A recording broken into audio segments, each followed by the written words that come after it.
Wie Sie in der Auswertung die Platzhalter aus dem Fragebogen mit Content ersetzen.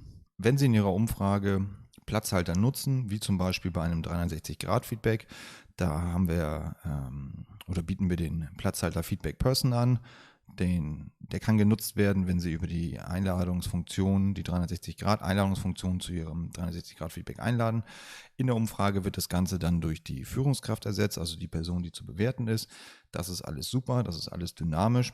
Aber in der Auswertung war es bis derzeit so, dass dieser Platzhalter nicht ersetzt wird. Und das war ein bisschen hinderlich, gerade für das Reporting, wenn man denn die Ergebnisse weiterleiten möchte. Mit dem neuen Update, was wir online gestellt haben, ist es nun möglich, dass diese Platzhalter automatisch oder manuell ersetzt werden können. Automatisch in dem Fall, wenn Sie über das 360-Grad-Feature bei uns eingeladen haben, weil wir dann die Feedback-Person ja schon kennen. Da müssen Sie am wenigsten eigentlich machen. Ich zeige Ihnen das mal exemplarisch jetzt gerade hier an diesem 360-Grad-Feedback.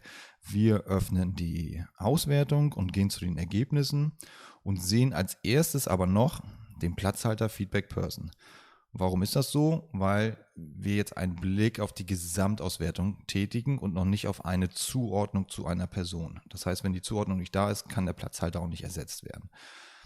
Wenn Sie Ihr 360-Grad-Feedback über unsere Funktion durchgeführt haben, dann steht Ihnen hier oben halt dementsprechend oder stehen Ihnen hier die Reports zur Verfügung. Und wenn wir so einen Report laden, dann sehen wir auch direkt, dass der Name der Führungskraft auch in den Fragen platziert wird. Hier nochmal als Hinweistext oder halt als Fragetitel oder in den Antwortoptionen.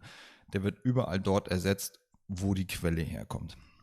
Nun kann es aber auch sein, dass Sie gar kein 360-Grad-Feedback bei uns durchführen oder das ganze 360-Grad-Feedback auf einem anderen Weg durchführen und gar nicht mit dieser Funktion hier oben arbeiten.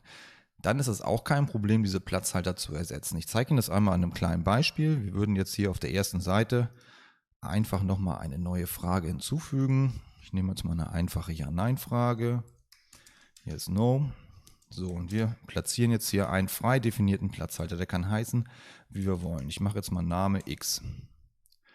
Speichern das Ganze ab und haben jetzt innerhalb der Umfrage einen neuen Platzhalter, Name X.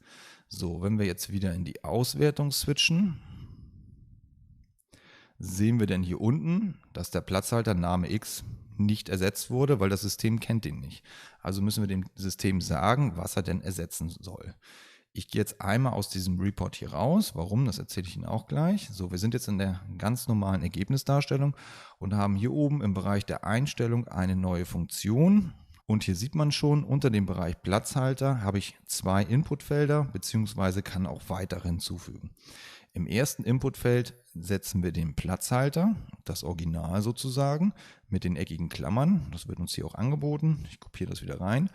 Und auf der zweiten Seite oder rechts daneben setzen wir die Information, die ersetzt werden soll. Hier in dem Beispiel machen wir mal John Doe und das Ganze soll mit John Doe ersetzt werden. Wenn wir das Ganze jetzt speichern und wieder runter zu unserer Frage scrollen, dann sehen wir, dass auch sofort dieser Platzhalter in der Auswertung ersetzt wurde.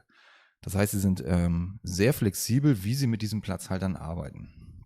Wenn wir jetzt wieder unser 360 Grad oder unseren 360 Grad Report öffnen, sehen wir immer noch hier oben die individuelle Ersetzung und sehen hier unten, dass der nicht ersetzt wurde. Das ist aber kein Problem. Wir können das auch nachträglich noch ersetzen, indem wir hier oben wieder raufgehen auf die Reports und hier bei Share Reports oder Teilen haben wir ebenfalls die Funktion der Platzhalter und können den hier neu hinzufügen. So, der Platzhalter heißt Name X und soll ersetzt werden durch John 360, weil wir sind jetzt im 360-Grad-Report, damit Sie den Unterschied sehen. Und wenn ich auf Speichern klicke, ist der Platzhalter mit John 360 ersetzt worden. Wenn wir den Report deaktivieren, ist der Platzhalter mit John Doe ersetzt worden. Also Sie sehen, je nachdem, ob Sie in der normalen Ansicht der Ergebnisse sind oder in einer der Report-Ansichten, haben Sie immer die Option, diese Platzhalter manuell zu ersetzen oder individuell anzupassen. Das gibt Ihnen auch die Möglichkeit, Ihre Reports und Berichte vorzubereiten und dementsprechend auf die jeweilige Führungskraft oder Ähnliches zu individualisieren. Das war's auch schon. Ich hoffe, das hilft Ihnen weiter und wünsche Ihnen viel Erfolg bei der Auswertung Ihrer Umfrage.